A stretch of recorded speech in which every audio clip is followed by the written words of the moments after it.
Hora H do Agro, com Kellen Severo. Oferecimento Ihara. Agricultura é a nossa vida. Ihara. Consórcio Nacional Valtra. Seu sucesso em nossos planos. Sejam muito bem-vindos ao Hora H do Agro, um programa onde discutimos e analisamos os temas que mais importam para o agronegócio brasileiro. Vamos aos destaques de hoje. Agro do Rio Grande do Sul é um dos setores mais atingidos pela tragédia. Agricultura, pecuária e indústria somam prejuízos, enquanto o setor busca crédito e incentivos para reconstruir. Agricultores revelam efeitos da enxurrada em lavouras de arroz. Terras agrícolas viraram áreas de rochedos e podem nunca mais produzir neste mesmo local. As mudanças para a economia e para a política com as chuvas do Rio Grande do Sul e mais, os efeitos na logística e os impactos para o agro e o Brasil.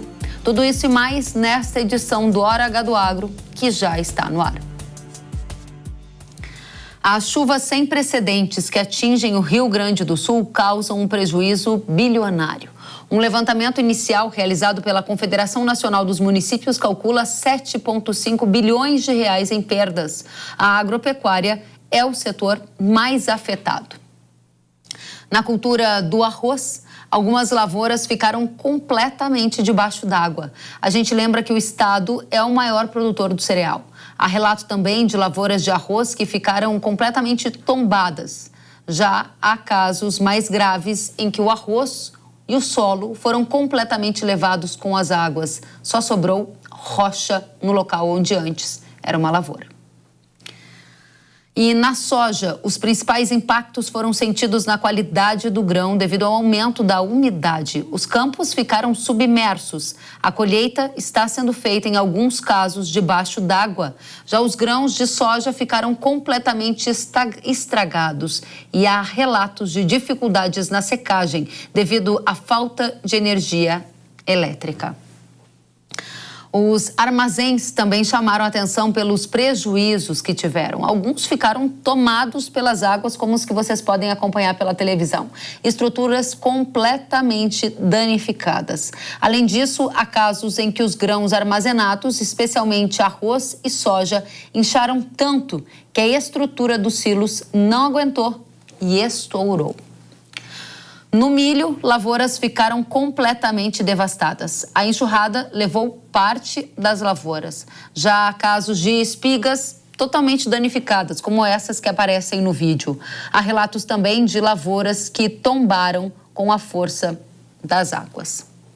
No feijão, o produto que já havia sido colhido sofreu com a alta umidade e a perda de qualidade. No caso desta imagem aí, você pode ver as perdas no feijão preto. Ainda o caso das hortaliças, que também foram afetadas. A produção ficou totalmente debaixo d'água. Lamentável essa imagem, hein? Algumas foram levadas com a força das enchentes. E as perdas também acontecem na produção de leite. As estruturas para ordenha do rebanho ficaram completamente alagadas. Espaços destinados aos animais também foram destruídos. Na avicultura, barracões ficaram destruídos e aves acabaram morrendo em função do alagamento, um tamanho prejuízo na infraestrutura também do estado. As imagens são bastante impactantes. O agricultor Ademar Koschenborger, de Cachoeira do Sul, fez um relato do que ele passou. Ele foi resgatado por conhecidos, mas a produção de arroz, de soja e pecuária ficou devastada. Ele segue ilhado em uma área mais alta, inclusive ele gravou um vídeo para a gente conferir. Vamos ver. Estamos aqui em Cachoeira do Sul, Rio Grande do Sul, na localidade de Porteira 7, onde estão nossas áreas produtoras de arroz, de soja e de pecuária. Nós fomos resgatados dessa imensidão de água aqui que estava chegando, né, por voluntários aí, amigos de empresa de Cachoeira do Sul, com barco, com jet ski. E desde aí não conseguimos mais ter acesso às nossas propriedades. Pelo que dá para ver, ficou todo o patrimônio nosso, dos nossos empregados, os automóveis, todos os tratores, todos os equipamentos, tudo que é usado para produzir alimento, tudo que nós tínhamos, que foi herança dos nossos antecessores, foi tudo submerso debaixo d'água. Em questão de 2, 3 dias, choveu em torno de 750 milímetros. Isto aí devastou toda a nossa região aqui. Não tem um canal, não tem um dreno d'água que não foi destruído.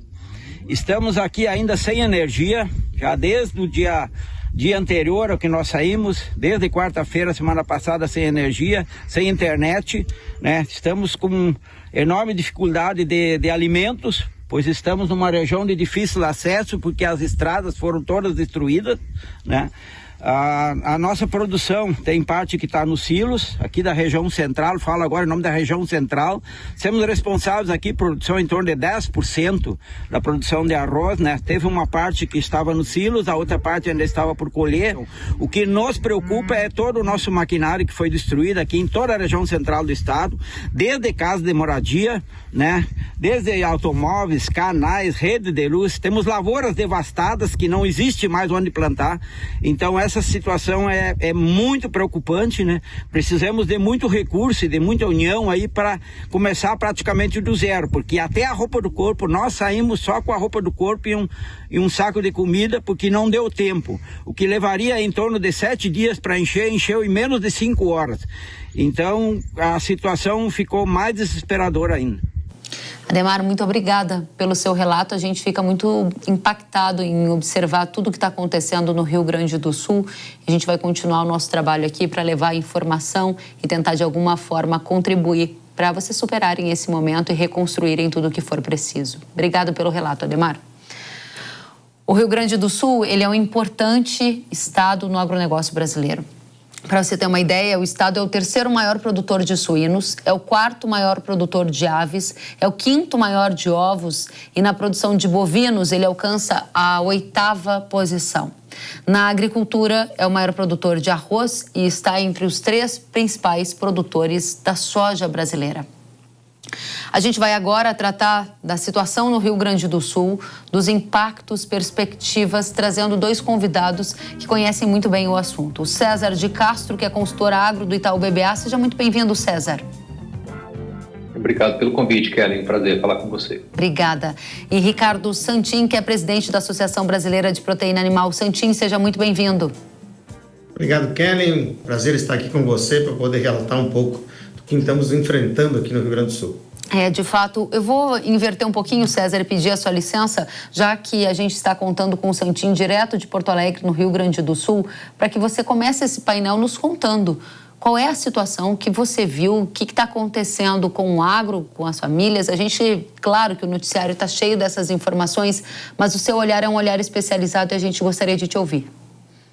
Olha, Kellen, é uma situação terrível, para não dizer outra coisa. Estou te falando aqui com o coração apertado de ver a chuva voltar, aqui atrás de mim na janela, forte. Ontem, um dia de sol, as pessoas começavam a limpar um pouco as coisas, agora volta a chuva, com previsão de chover mais de 150 milímetros nos próximos 4, 5 dias, o que é muito desastroso. Nós vemos aqui, eu que fiz ontem uma viagem de carro, de Floripa para cá, que é a única maneira de chegar aqui no Rio Grande do Sul.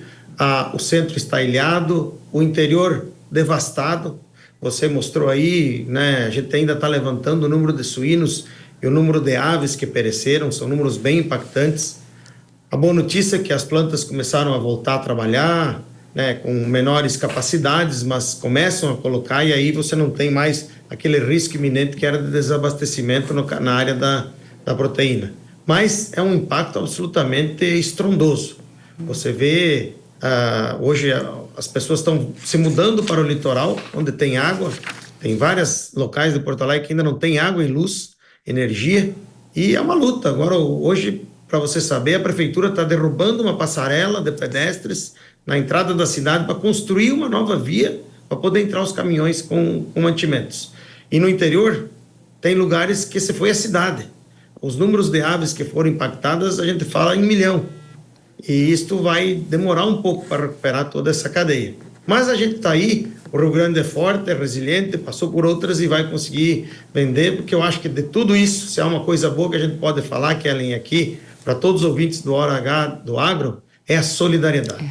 Solidariedade, ela impacta a gente.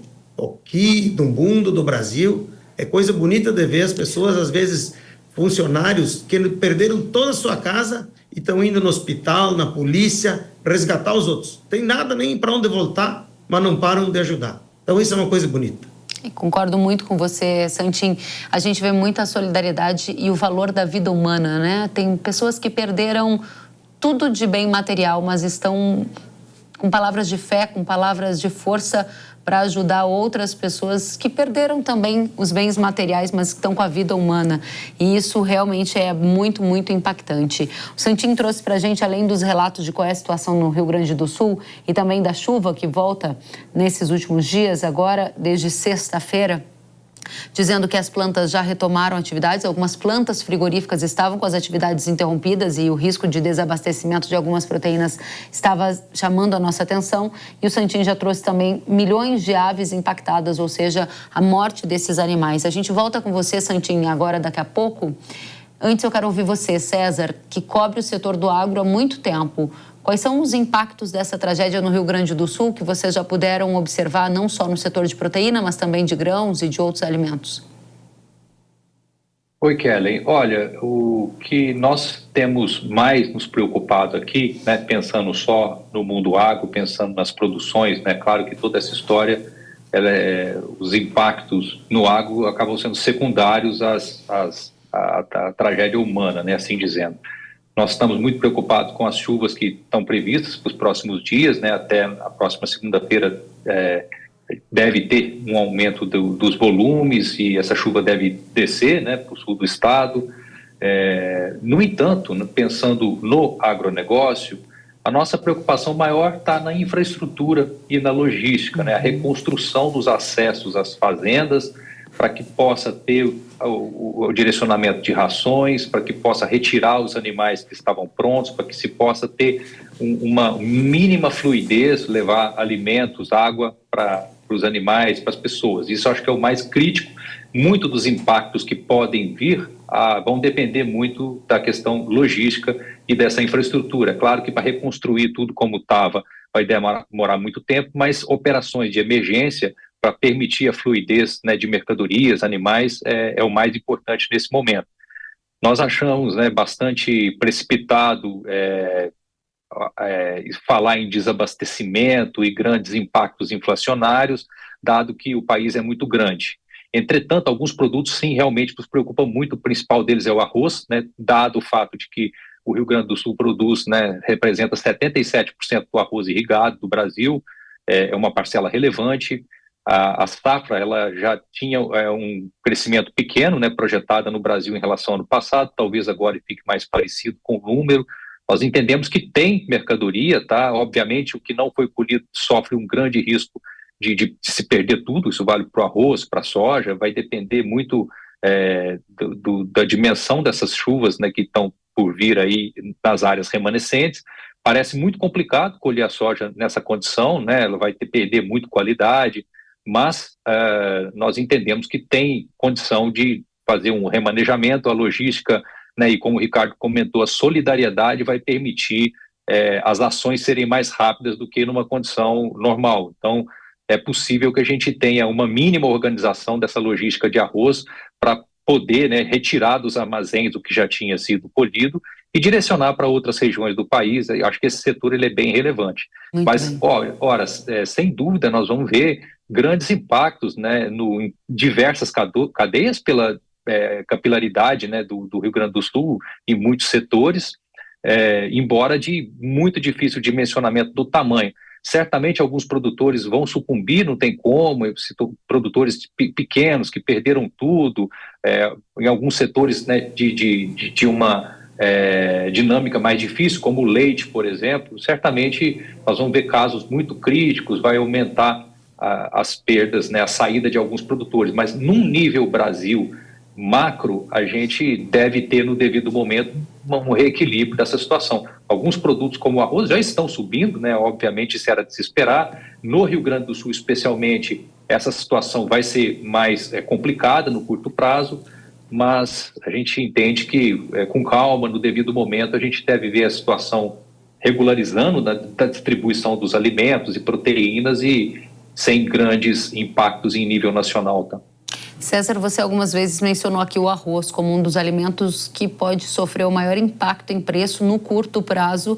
Lembrando a nossa audiência, Rio Grande do Sul é o principal estado produtor de arroz do Brasil. Parte da produção foi impactada e a pressão altista nos preços, inclusive, César, virou tema para o governo, que tomou algumas providências para facilitar a importação de até 1 milhão de toneladas de arroz. Essa medida, ela vai impactar o mercado brasileiro, gerando queda no preço do arroz? Porque eu ouvi você dizendo que os preços do arroz já estão subindo. Com essa medida do governo para facilitar a importação de 1 milhão pela Conab, de até 1 milhão, qual vai ser o efeito? Eu acredito que essa medida ela tem o poder mais de evitar uma especulação muito forte e evitar desequilíbrios de curto prazo, Kellen. Rigorosamente falando, pelo tamanho da safra que nós esperávamos colher, né? Ao redor de 10,5 milhões de toneladas, sendo 7,5 no Rio Grande do Sul. Esses 7,5 não vão acontecer. O ano passado foi na ordem de 7 milhões de toneladas. Talvez a gente tenha uma safra no Rio Grande do Sul menor que a do ano passado, mas ainda é longe de um caso de desabastecimento. Eu acho que a medida ela busca mais, eventualmente, criar um ambiente para que se não tenha especulação e oportunismo dentro dessa história. Mas pensando no volume de importação e vis-à-vis o que aparentemente pode ser as perdas, não é algo necessariamente determinante para a gente ver uma normalização do mercado. Tá? Eu acho que essa subida ela vai acontecer, os preços do arroz já vinham elevados, e a medida evita que tenha uma explosão e, sobretudo, pânico, né, da população de correr aos supermercados, fazer aquele movimento que a gente viu no início da pandemia, que pelo que a gente tem de arroz disponível, colhido, daria para perfeitamente seguir a vida. Mas eu acho que é mais o risco de não ser possível movimentar isso e faz com que o governo tenha também seu olhar aí sensível, um produto muito importante, né, e que tem outras razões, obviamente, políticas que envolvem essa decisão. Então, nem tanto o volume em si, a necessidade dele, mas mais a tentativa de conter oportunismo e especulação exagerada. Muito obrigada, César. Santin, no começo da nossa conversa, você falou que algumas plantas frigoríficas voltaram a trabalhar e disse também que há milhões de aves, né, que acabaram morrendo, foram mortas em função dos alagamentos. O risco de desabastecimento que a própria BPA chamou a atenção que poderia acontecer para aves e suínos, proteína nos supermercados, esse risco foi descartado ou ele ainda permanece em algumas áreas, por exemplo, do Rio Grande do Sul? Não, Pele, o risco já está afastado. Acho que o retorno, né, das plantas a trabalhar, quando a gente nominou que poderia haver um risco de desabastecimento, olhávamos a extensão imediata dessa enchente e não se sabia quanto tempo isso ia durar. Ou seja, o César colocou aí, a grande dificuldade é levar ração para os animais, e aí sim, se a gente não conseguisse fazer isso, porque enquanto você olhava o número de barreiras e pontes que caíram aqui, você, no primeiro momento, achava que não ia conseguir recompor. Mas o Estado, as próprias comunidades foram lá retirar barreiras, reabriram trajetos alternativos, utilizando a solidariedade das comunidades, as empresas, uma empresa estava alimentando os animais da concorrência e a outra alimentando reciprocamente. Então, isso tudo conseguiu fazer com que a gente mantivesse essa estrutura mínima. Hoje, há plantas, digamos, daquelas 10 que haviam sido fechadas, ao menos, hoje só 2 estão fechadas e outras estão com capacidades menores, mas já assegura o atendimento mínimo sem risco de desabastecimento. E tampouco para o Brasil, já que o Rio Grande do Sul é um estado que importava produtos dos outros estados. Vinha produtos do Paraná e de Santa Catarina para cá para ajudar no consumo, e o Rio Grande era grande exportador também. Então essas equações vão equilibrar, a gente já não vê mais um perigo de desabastecimento local. Pode haver sim comprometimento de abastecimento por questões logísticas e aquelas coisas. Olha, nós temos infelizmente 116 mortes, 143 desaparecidos ainda, e tem 327 mil pessoas desalojadas, 80 mil dentro de abrigos. Sabe? Então você tem também uma dificuldade de que a mão de obra volte integralmente nas plantas. Mas voltando a funcionar, isso já dá pelo menos a segurança de que não vai faltar comida para as pessoas. Muito bem. Então esse é o ponto, Kelly. A gente sabe que é difícil, não é agora também, não é que termina, se aparecer o sol amanhã, termina o problema. Esse é um problema de um ano inteiro, mas vamos cuidar para que isso seja resolvido, e o fato da retomada garante que a gente tenha pelo menos o produto minimamente necessário para abastecer o Rio Grande do Sul. Há pouco a gente ouviu o César falar sobre risco de alta do preço do arroz. A carne vai subir no Brasil em função de todos esses impactos? A segunda pergunta que eu também faço é impacto em exportação. Você mencionava a relevância da exportação do Rio Grande do Sul para essas proteínas. Sim, ela vai ter um pequeno impacto. A gente tem algumas empresas fazendo hoje, mantendo um pouco da exportação, mas uma empresa me relatou hoje que para chegar um container no porto tem que fazer 420 quilômetros a mais do que os 180 que fazia normalmente. Veja que é um esforço sobre-humano, de custo e tudo mais para garantir contratos, para tentar deixar minimamente manter o fluxo. Mas vai ter impacto nas exportações, sim. O Rio Grande é um grande exportador de carne de aves, grande exportador de carne suína também, segundo maior exportador de carne suína.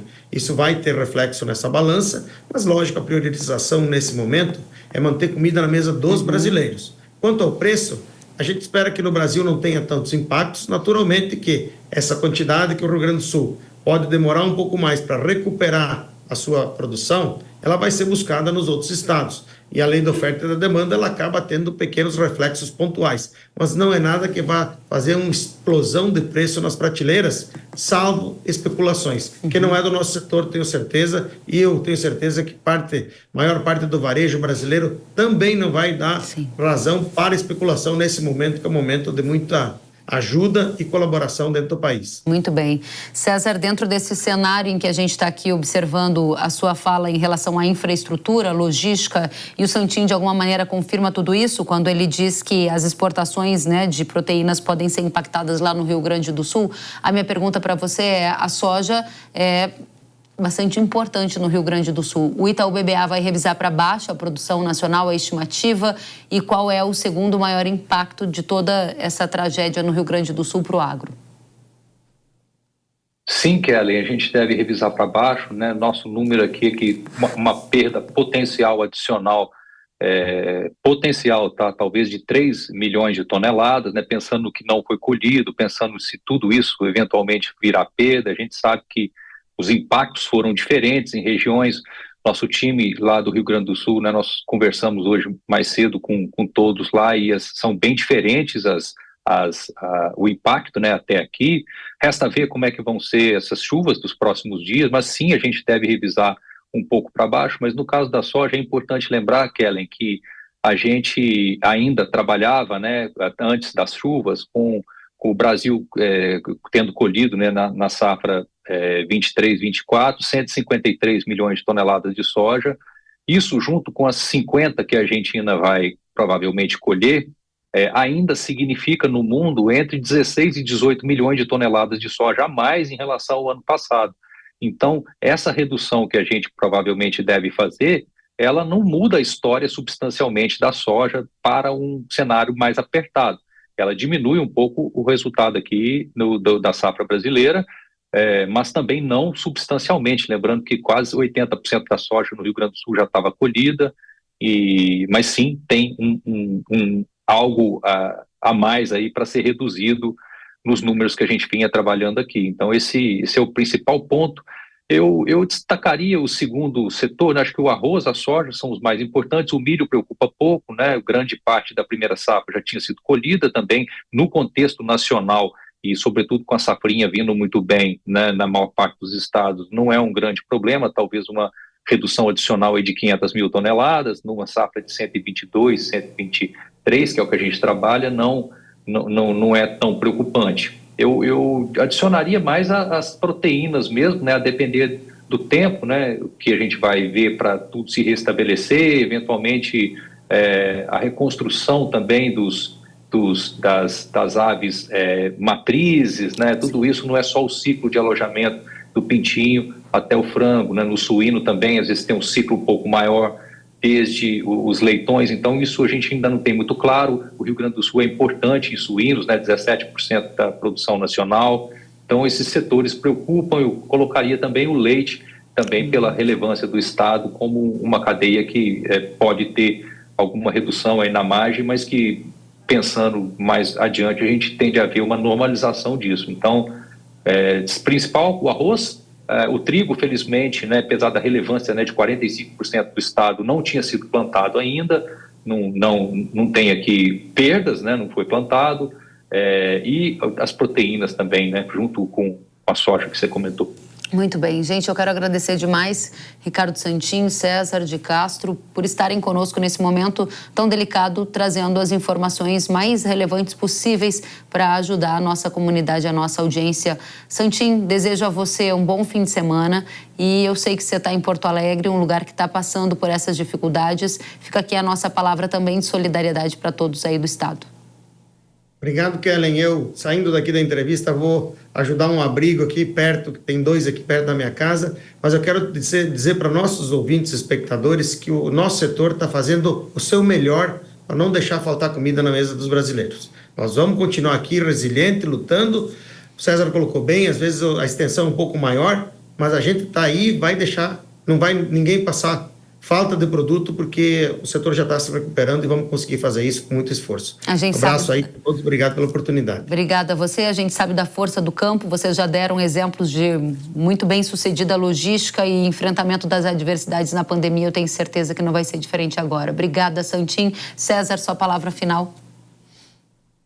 Muito obrigado, Kelly. Só te agradecer, dizer também que nós aqui do Banco Itaú estamos bastante atentos e tentando ajudar ao máximo possível, não só nossos clientes com essa situação toda, que obviamente muitos foram atingidos, mas toda a população, né? Assim como fizemos na pandemia, nosso objetivo é tentar primeiro trazer luz para essas pessoas que foram muito atingidas e ficamos à disposição aqui de você e de todos como pudermos ajudar. Da mesma forma, César, obrigada pelas informações, obrigada pela companhia. Fiquem bem, se cuidem. Até a próxima, gente.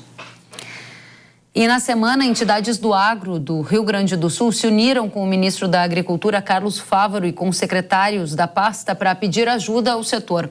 Foi o caso da Federação da Agricultura e Pecuária do Rio Grande do Sul e da Organização das Cooperativas Brasileiras, a OCB. Entre os pedidos realizados pela Farsul estão a prorrogação de todas as parcelas de custeio, investimento e comercialização, crédito de reconstrução para reinvestimento e capital de giro, crédito para reinvestimento destinado à reconstrução da estrutura produtiva, podendo ser empregado em bens de capital, benfeitoria ou infraestrutura, e crédito de giro destinado a permitir a redução da alavancagem dos produtores rurais. O Ministério da Agricultura anunciou ações como o envio de proposta ao Conselho Monetário Nacional para suspender os pagamentos das dívidas dos produtores rurais do Rio Grande do Sul por 90 dias e também a publicação de uma medida provisória que libera a importação de até 1 milhão de toneladas de arroz pela Conab, que é a Companhia Nacional de Abastecimento. Tudo isso já foi publicado no caso do arroz. O BNDES, que é o Banco Nacional de Desenvolvimento Econômico e Social, anunciou a suspensão por 12 meses do pagamento de dívidas de produtores rurais do Rio Grande do Sul. Vamos conversar com o Antônio da Luz, economista-chefe da Federação da Agricultura do Rio Grande do Sul. Da Luz, seja muito bem-vindo. Você que fala com a gente direto do Rio Grande do Sul. Como é que o Estado vai fazer para se reconstruir? Quais são as suas perspectivas nesse momento?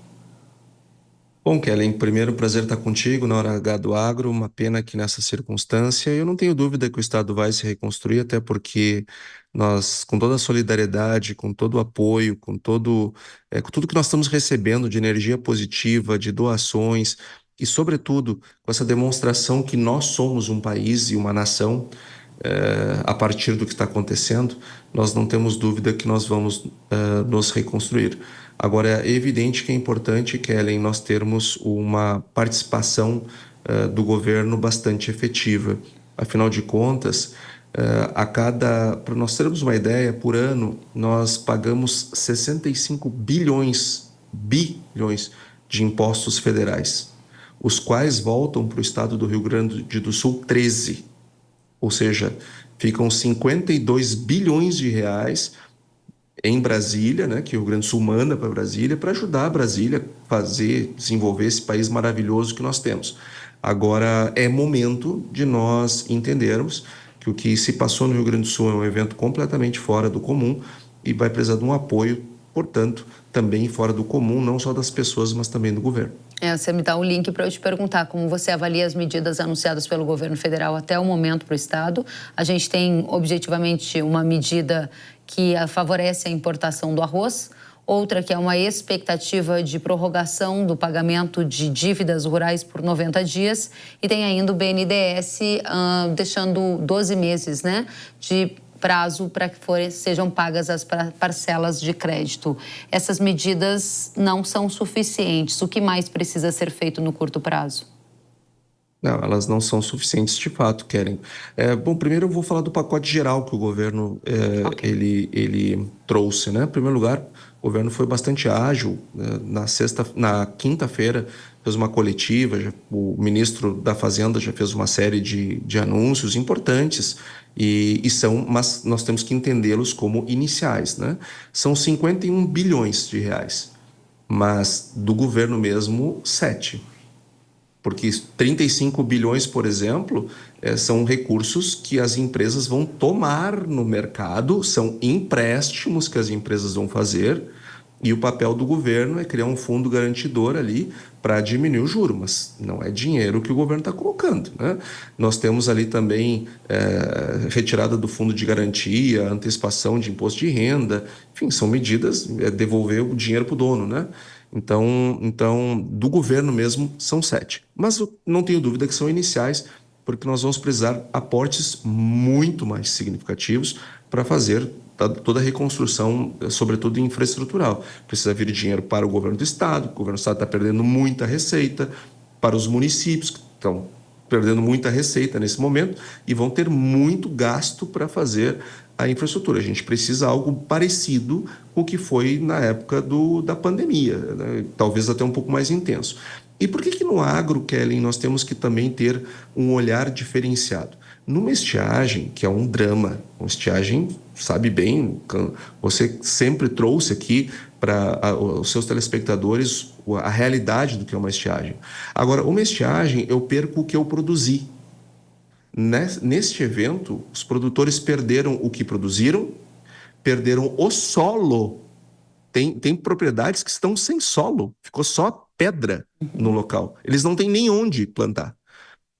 Se perdeu máquinas, implementos, as perdas, aquilo que eu preciso para produzir de novo foi perdido.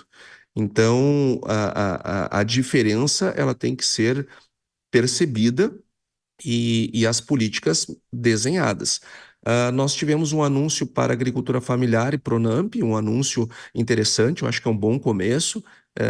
Não deve findar aí, 10 anos para o pessoal do Pronamp, 8 anos para o pessoal do Pronaf, juros mais baratos, carência, acho que é um bom começo. Agora, os demais produtores completamente aguardando um anúncio. Temos nos reunidos com o ministro Fávaro periodicamente, que ele tem, inclusive, sendo muito pontual conosco, tem participado das nossas reuniões, estamos construindo, mas, por enquanto, nós só temos um anúncio de uma prorrogação das contas que vencem agora, passando elas para 15 de agosto. Nada além disso. Estamos no aguardo de um parcelamento para os demais produtores. E é muito importante porque tem tanto a se fazer que o crédito, nesse momento, vai dar um alívio ou até um norte para começar essa reconstrução. Um outro aspecto importante, seguro rural. É um tema que tem sido tratado com um certo desleixo nas políticas públicas. Como vai ser o acesso ao seguro rural para quem foi atingido por esse evento extremo e qual é a sua perspectiva futura? Pois é, Kellen, se nós tivéssemos seguro rural, nós não estávamos discutindo renegociação de dívidas. Nós não estávamos discutindo aqui participação do governo, né? Só que no último Plano Safra, e você certamente lembra bem, a palavra, no anúncio do Plano Safra, o termo seguro sequer foi citado em nenhuma das falas. E nem sequer constava no material do governo. E os valores, eles caíram de 2 bilhões para 1 bilhão e 300, justamente quando o custo aumentou. Então, e no Rio Grande do Sul, os produtores ficaram praticamente sem seguro. E como se isso não bastasse, o Proagro foi completamente desidratado, descaracterizado. Ninguém imaginava que aconteceu o que aconteceu, mas aconteceu. E agora a conta do governo vai ser maior, justamente porque não teve o cuidado com o seguro que deveria ter. Então, o ministro Fávaro já anunciou numa reunião nossa que só para o Rio Grande do Sul terá 500 milhões no ano que vem, e é importante, porque nenhuma seguradora vai vir para cá depois de tudo que se passou se não tiver um apoio diferenciado. A quantidade de eventos climáticos nos últimos anos aí no Rio Grande do Sul, né? Eventos de Laninha, de El Niño e agora essa grande enchente chamam a nossa atenção para a urgência de que o seguro rural funcione no Brasil. Daluz, muito obrigada por trazer para a gente os detalhes aí do nosso estado, né? Gaúchos que somos, e a gente, claro, vai trazer mais informações para toda a nossa audiência sempre que possível. A gente conta com você, bom trabalho por aí. Obrigado, Kellen. Sempre prazer estar contigo na Hora H do Agro, mesmo numa situação dessas. Muito obrigada pelas informações. Vamos em frente. Obrigada, um abraço. A Frente Parlamentar da Agropecuária também se mobilizou e enviou um ofício à Casa Civil e a outros ministérios como o da Economia, Planejamento e Agricultura pedindo ações do governo. O documento possui 13 pedidos, entre eles estão a suspensão imediata dos pagamentos de parcelas de crédito de custeio, investimento, comercialização por 12 meses, renegociação de dívidas de custeio, investimento, desenvolvimento e implementação de uma política de seguro rural e suspensão de tributos e contribuições sobre agricultores, entre outras ações. A gente vai direto até Brasília para entender como essa tragédia que atingiu o Rio Grande do Sul está repercutindo por lá. Eu converso agora com Cristiano Noronha, vice-presidente da consultoria Arco Advice. Cristiano, seja muito bem-vindo à Hora H do Agro. Muito obrigado, um prazer estar aqui com vocês. Obrigada, Cristiano. Conta pra gente como essa tragédia do Rio Grande do Sul impactou as articulações aí em Brasília, olhando especialmente para a bancada do agro diante dessa catástrofe que a gente está aqui discutindo e pedindo auxílio do governo federal para mais recursos, ajuda para reconstruir, né? Exato, Kelly. Houve a grande preocupação da bancada do agro, inclusive eles prepararam, né, a Frente Parlamentar do Agro preparou uma lista de ações que pediam ali ajuda do governo federal, especialmente para pequenos produtores, e a grande preocupação dele é com relação à questão do crédito e recurso financeiro, né? Ajuda, adiamento de pagamento, por exemplo, também de dívidas, os esforços ali na reconstrução de um auxílio financeiro, basicamente, para os agricultores, né? Então, a grande demanda do agro veio nessa direção, porque existe uma preocupação com a economia. Se a gente olhar a economia do Rio Grande do Sul, muito centralizada no agro, né? Então, havia, inclusive, uma projeção da Federação da Indústria para um crescimento de 4,7% no estado do Rio Grande do Sul, do PIB, nesse ano, e esse crescimento pode ser reduzido drasticamente, com um tombo de 4%. Então, economicamente, o Estado vai sofrer muito, e aí essa preocupação, portanto, da concessão de crédito e liberação de recursos para o setor. É realmente um impacto tremendo, menos 4% é o que você está estimando de consequência neste momento para o Rio Grande do Sul. Cristiano, como é que essas enchentes lá no estado do Gaúcho vão afetar o andamento das pautas econômicas aí no Congresso Nacional? Bom, o grande tema econômico aqui é a questão da reforma tributária, né? Então, o Congresso, nesse momento, ele está discutindo a criação de grupos de trabalho para fatiar a reforma tributária, porque é um projeto extremamente complexo, e agora essas discussões elas não devem ser afetadas pelo que aconteceu no Rio Grande do Sul, porque, como eu disse, como essa regulamentação acabou de chegar, vai ser criado ali um grupo menor, um colegiado menor, né? Eu não acredito que tenha tanto impacto, né? Agora, o que eventualmente pode acontecer, a gente teria eventualmente aí um recesso do Congresso Nacional, até por conta das eleições municipais, as atividades são paralisadas. O que pode acontecer por conta dessa tragédia, tragédia que aconteceu, aumentar a pressão para que determinadas medidas elas sejam analisadas pelo Congresso voltado para o setor. Então, eu não acredito que haja uma paralisação do debate econômico, mas sim a inclusão de temas que possam ajudar o Rio Grande do Sul nesse momento. Pautas que possam ajudar o Rio Grande do Sul do ponto de vista econômico. Agora, há também alguma pressão de setores mais ligados a questões ambientais para alguma mudança no sentido de legislações para impedir novos eventos climáticos como esse ou fazer algum tipo de medida nessa direção? Olha, eu acho que esse não é o momento, né? Como eu disse, a bancada do agro, por exemplo, ela se movimentou para você garantir recursos. Então, a liberação de FGTS, questão do Pronamp, suspensão de dívida rural, pagamento de impostos. Então, essas coisas que está sendo pautado para votar no Congresso Nacional o uso do Fundo de Mudanças Climáticas, por exemplo, também para prevenção de desastres. Então, eu não acredito que vai haver uma pauta que necessariamente prejudique o agro por questões, enfim, porque não dá para culpar o agronegócio pelo que aconteceu. Isso é uma conjunção de fatores e as cidades hoje elas têm que estar muito bem preparadas para lidar com esse tipo de situação, né?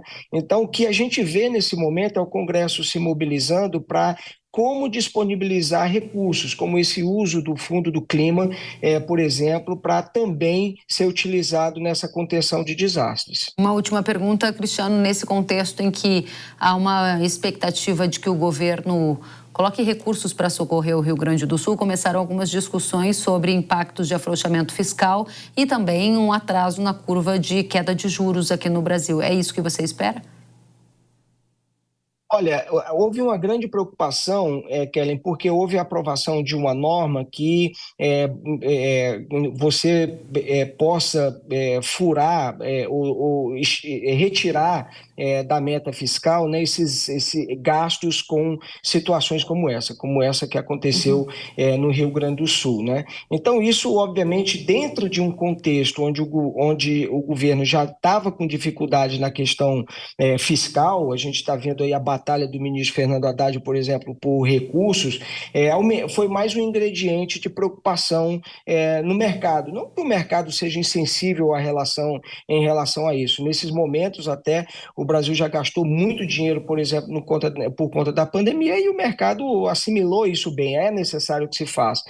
O problema é como se faz e em paralelo, o que o governo faz para conter também o déficit público que é alto. Então, o gasto público ele é um dos fatores que interfere na decisão do Banco Central de baixar os juros, né? Então, obviamente que isso aí entrou também no radar do mercado financeiro. Muito obrigada, Cristiano Noronha, vice-presidente da consultoria Arco Advice, por nos atualizar das repercussões em Brasília e também na economia. Volte sempre.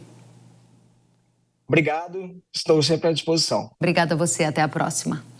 Depois do intervalo, vamos acompanhar que lavouras inteiras foram levadas com a enxurrada no Rio Grande do Sul e só sobrou pedra, é isso mesmo, pedra na região onde antes era lavoura, e especialistas indicam que vai haver uma reconfiguração nas áreas de agro no estado gaúcho e há regiões que não devem nem conseguir voltar a produzir nessas lavouras.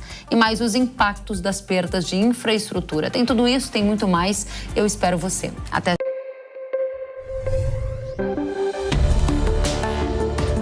O agro, setor que movimenta a economia brasileira, gerando renda, emprego e oportunidades para toda a população.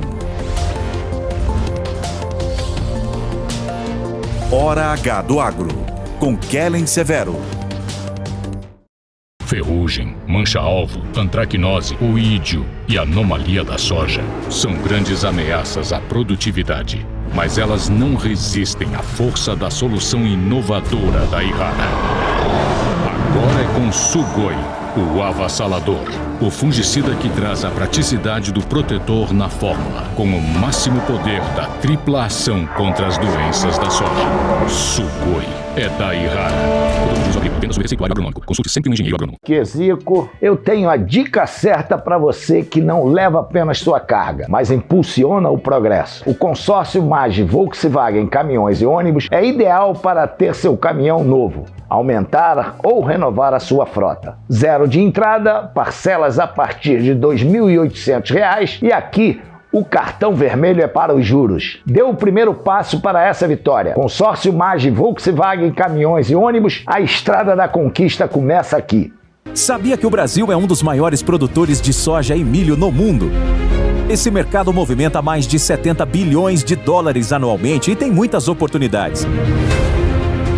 Com o curso de comercialização de soja e milho da NIL, você aprende a negociar preços em bolsas internacionais e proteger seu capital. O professor João Birkan tem mais de 60 anos de experiência e vai te ensinar como ganhar dinheiro no agronegócio.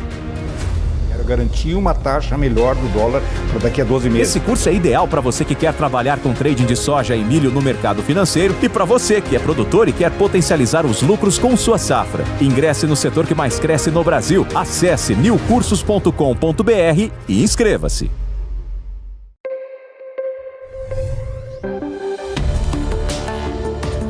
O agro, setor que movimenta a economia brasileira, gerando renda, emprego e oportunidades para toda a população. Hora H do Agro, com Kellen Severo. Estamos de volta com o Hora H do Agro aqui na Jovem Pan News. Um levantamento realizado pelo Comando Rodoviário da Brigada Militar, Departamento de Estradas e Rodagem e Polícia Rodoviária Federal indicava que até sexta-feira, que é o dia em que estamos gravando o Hora H do Agro, havia centenas de rodovias federais e estaduais com bloqueio total e bloqueio parcial. Nesta tela é possível ver muitos bloqueios, especialmente na região central do estado, que foi a mais atingida. As sinalizações em vermelho representam os bloqueios totais e em amarelo os bloqueios parciais.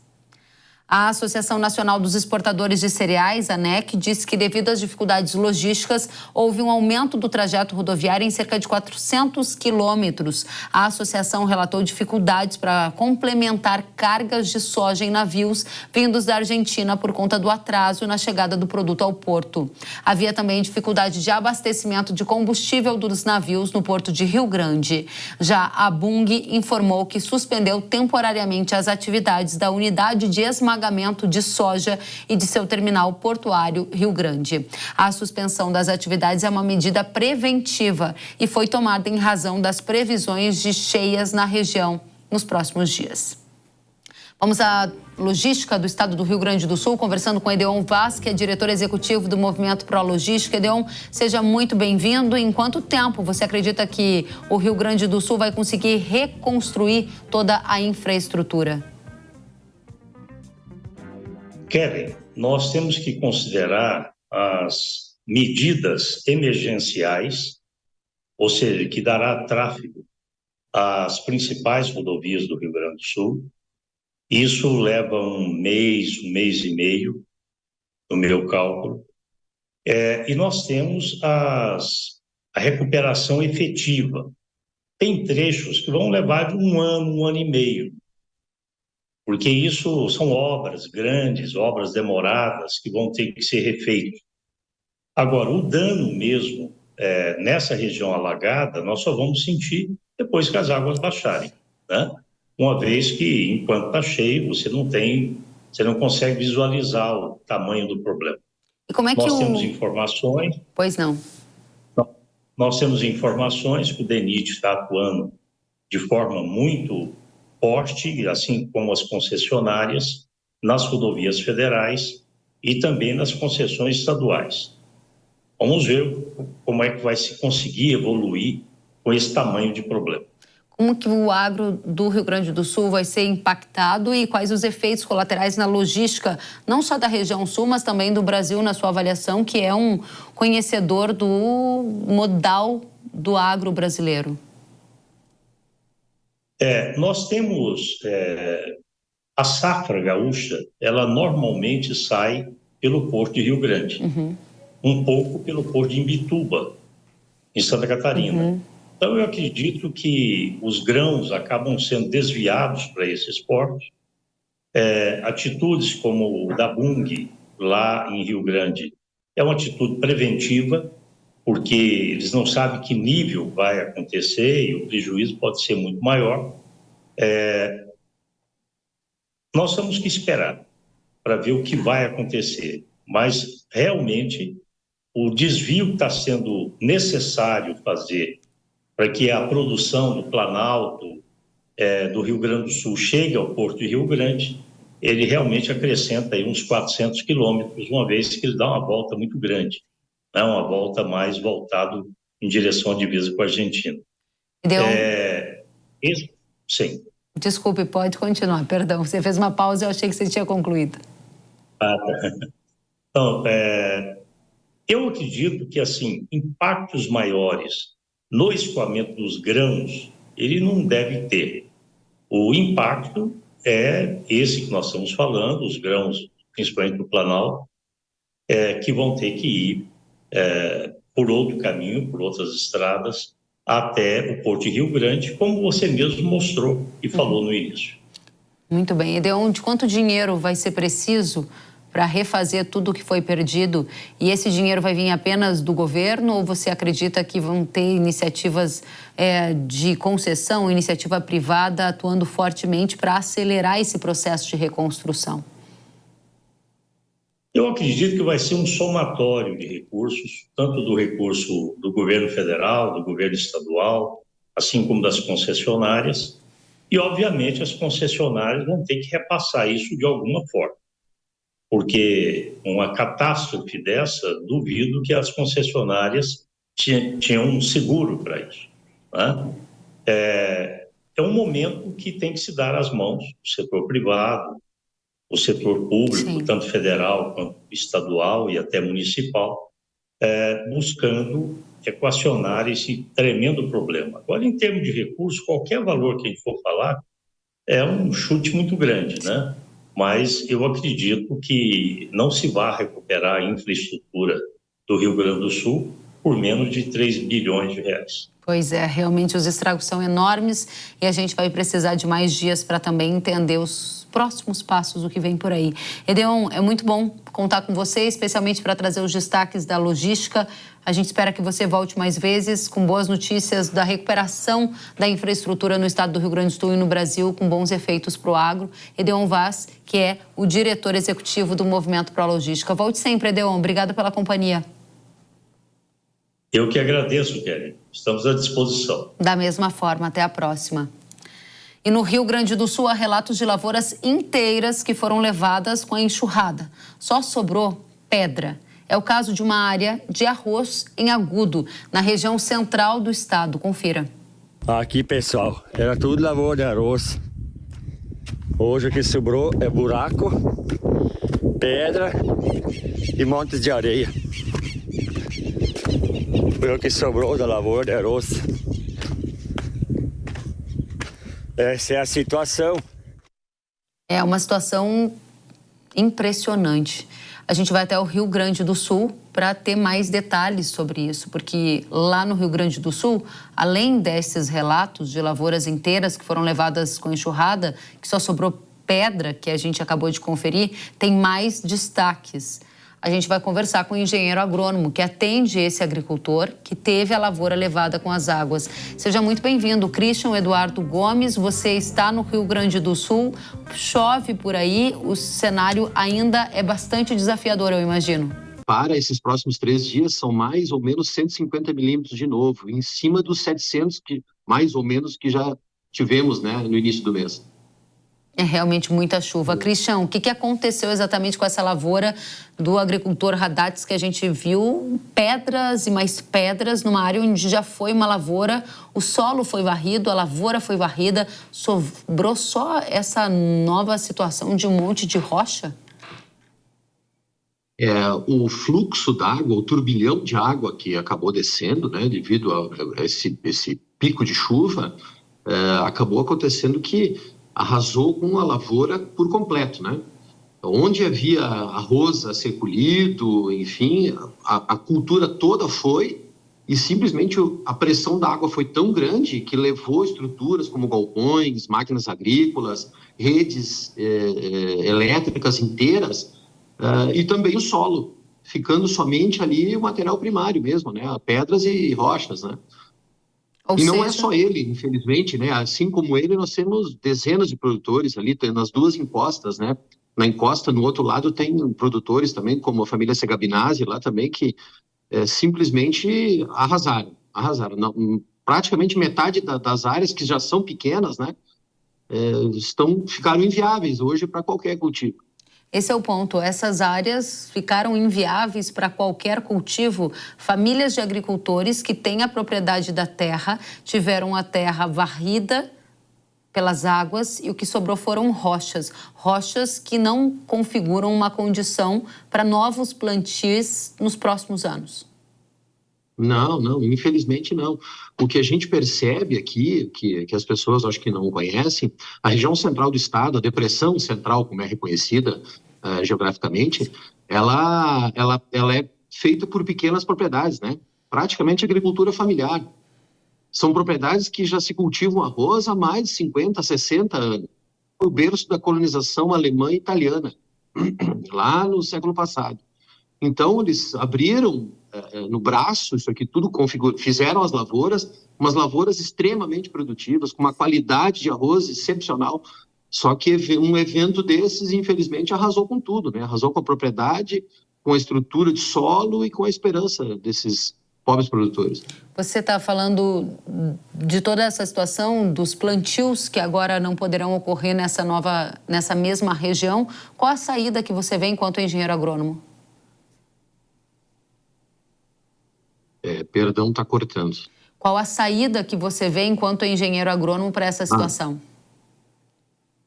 A gente vai ter que começar a fazer um trabalho, né? Assim como antigamente foram feitas as sistematizações de solo, né? Onde foram feitos arraste de material, né? Para tentar tapar, mas é um custo muito elevado. A gente vem apanhando há anos, né?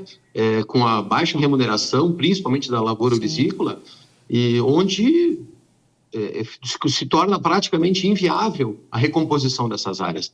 Mas vão ter que fazer, não existe outra saída, né? Vamos recuperando aos poucos. É difícil fazer uma estimativa de quanto tempo, porque, inclusive, vou te dizer, tem áreas aqui que a gente não conseguiu acessar. E isso que a gente conseguiu mostrar, que o Nilson gravou e que o Igor Segabinazzi também, a gente conhece, a gente está com dificuldade de acessar essas áreas, porque simplesmente não existe mais estradas. Não temos mais acesso à energia elétrica para cidades aqui do entorno. Levaram 2, 3 dias para se retomar. No interior não há mais estradas, não há mais energia, não há nada. As pessoas, é surreal o que a gente comenta, porque parece que é mentira, mas é um cenário de guerra, é um pós-guerra aqui. Christian, é de arrepiar realmente a gente que conhece a região central do Rio Grande do Sul e que conhece a história dessas famílias de produtores que vivem da agricultura, a gente consegue imaginar um pouquinho só do que é o drama que eles estão vivendo. Obrigada por estar conosco, obrigada por trazer esse relato, essa dimensão para todo o Brasil aqui na Jovem Pan News. A gente verdadeiramente deseja que vocês consigam achar saídas para que essa área volte a produzir bastante alimento para a mesa de todos nós. Volte sempre, Christian Gomes, engenheiro agrônomo, uma satisfação ter as suas informações aqui. Obrigado pela oportunidade e um grande abraço. A você também. E agora a gente tem um recado da Ihara para você. Como vocês acompanharam na edição de hoje do Hora H do Agro, o Rio Grande do Sul enfrenta um momento desafiador devido às recentes chuvas e que tem causado estragos significativos em todo o estado, afetando não apenas as lavouras, mas também a vida de milhares e milhares de pessoas locais. Diante dessa situação, a Ihara, empresa de pesquisa e desenvolvimento de defensivos agrícolas, realizou doações para instituições e gostaria de incentivar a todos a se juntarem nessa causa. Essa ação está alinhada à iniciativa do Ihara, Força em Campo, todos juntos pela reconstrução do Rio Grande do Sul. E hoje convidamos cada um de vocês a se unirem a essa iniciativa. Assim como a Ihara, vocês também têm a oportunidade de fazer a diferença doando qualquer quantia para as seguintes instituições e campanhas: Campanha Coopera Rio Grande, promovida pela FECOAGRO, Federação das Cooperativas Agropecuárias do Estado do Rio Grande do Sul. A chave Pix é fecoagro@fecoagro-rs.com.br. Campanha Plantando Esperança, promovida pelo Grupo SLC. A chave Pix é 04-580-781-1000 ao contrário, 91. Tem também a campanha Vencer do Bem, promovida pela Agroin. A chave Pix é 4737991@vaquinhacomk.com.br. Campanha Agro Solidário, promovida pela Agrocaxias. A chave Pix é 4739696@vaquinhacomk.com.br. Campanha da entidade Grupo do Bem. A chave Pix é 45140-940-1000 ao contrário, 14. Cotribá Asfuca, Associação dos Funcionários de Cotribá. A chave Pix 89099-147-1000 ao contrário, 94. Convidamos a todos vocês a se unirem à Ihara nessa jornada de solidariedade. Vamos unir forças e mostrar o quanto podemos fazer quando nos unimos por uma causa maior. Vamos fazer a diferença juntos. O Hora H do Agro de hoje fica por aqui. Obrigada pela companhia. Até a próxima semana. Tchau.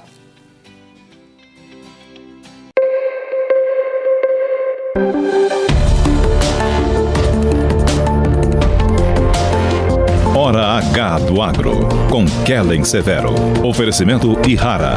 Agricultura é a nossa vida. Ihara. Consórcio Nacional Valtra. Seu sucesso em nossos planos. Realização Jovem Pan News.